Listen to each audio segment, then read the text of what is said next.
దేశానికి ఏదో నాటికి ప్రధాని కావాలని గాంధీ వంశంలో 5వ తరం వారసుడు రాహుల్ గాంధీ గట్టి పట్టుదలగా ఉన్నారు. ఆయన సునాయాసంగా వచ్చిన ప్రధాని పదవిని 2009లో వదిలేసుకున్నారు. అదే పదవి కోసం గత 10 ఏళ్లుగా ఆయాసపడుతూ పోరాడుతున్నారు. 2014 కంటే 2019 బెటర్ పర్ఫార్మెన్స్ తో 2024లో ఇంకా బెటర్ పర్ఫార్మెన్స్ తో కాంగ్రెస్ పార్టీ ఉంది. నాయకుడిగా రాహుల్ కూడా బెటర్ అనిపించుకుంటున్నారు. అయినా సరే అధికారం అన్నది అందని పండుగానే ఉంది. ఇదిలా ఉంటే దేశంలో చాలా ప్రాంతీయ పార్టీలు కాంగ్రెస్ నుంచి వేరుపడి పుట్టినవే.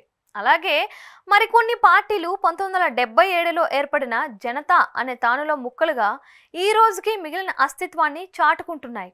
తెలుగుదేశంతో పాటు డిఎంకే, తెలంగాణ రాష్ట్ర సమితి వంటి ప్రాంతీయ పార్టీలు ఆయా రాష్ట్రాల్లో ఉన్న సమస్యల ప్రాతిపదికగా అజెండాను రూపకల్పన చేసుకుని ఏర్పడ్డాయి.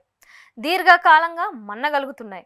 మరోవైపు చూస్తే కాంగ్రెస్తో విభేదించి ఏర్పాటు చేసుకున్న ప్రాంతీయ పార్టీలలో కొన్ని తమ సత్తాను చాటుకుంటూ వస్తున్నాయి. అలా మహారాష్ట్రలో దిగ్గజ నేత శరద్ పవార్ నేషనలిస్ట్ కాంగ్రెస్ పార్టీని స్థాపించారు.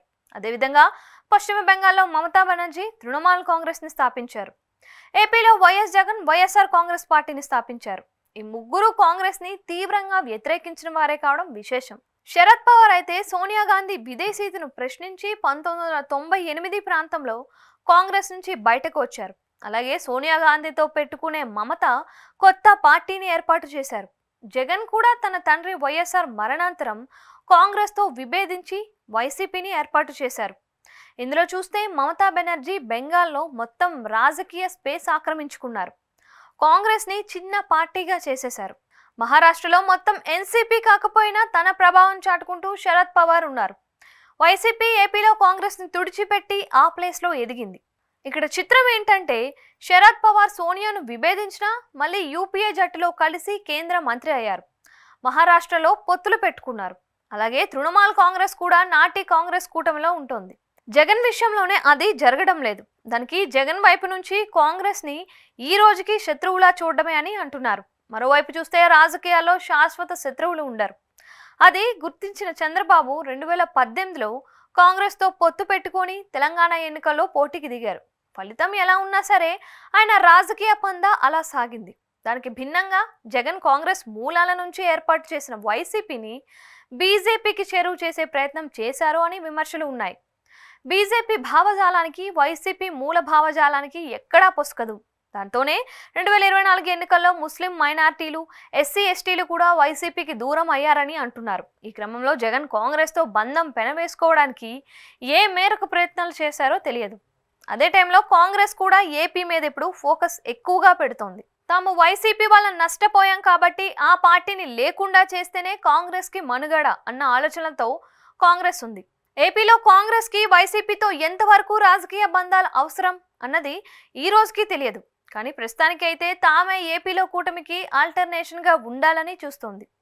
పీసీసీ చీఫ్ గా షర్మిలను నియమించడం వెనుక జగన్ తో ఘర్షణ తప్ప సయోధ్య కాదని కాంగ్రెస్ చెప్పకనే చెప్పినట్లు అయింది అని అంటున్నారు. మరోవైపు ఉమ్మడి ఏపీలో కాంగ్రెస్ నాయకులు ఎప్పుడు జగన్ కి రాజకీయంగా ప్రత్యర్థులే. దాంతోపాటు కాంగ్రెస్ లో చేరి సీఎంగా బాధ్యతలు చేపట్టిన రేవంత్ రెడ్డి కూడా జగన్ కి యాంటీగానే ఉంటారని అంటారు. దాంతో కాంగ్రెస్ తో వైసీపీ పొత్తులు కలపాలని చూసినా ఆ మేరకు సానుకూలత అయితే లేకుండా పోతోంది అంటున్నారు. జగన్ మీడియా సమావేశంలో దీని మీదనే మాట్లాడుతూ కాంగ్రెస్ తో చంద్రబాబు టచ్ లో ఉన్నారని హాట్ కామెంట్స్ చేశారు.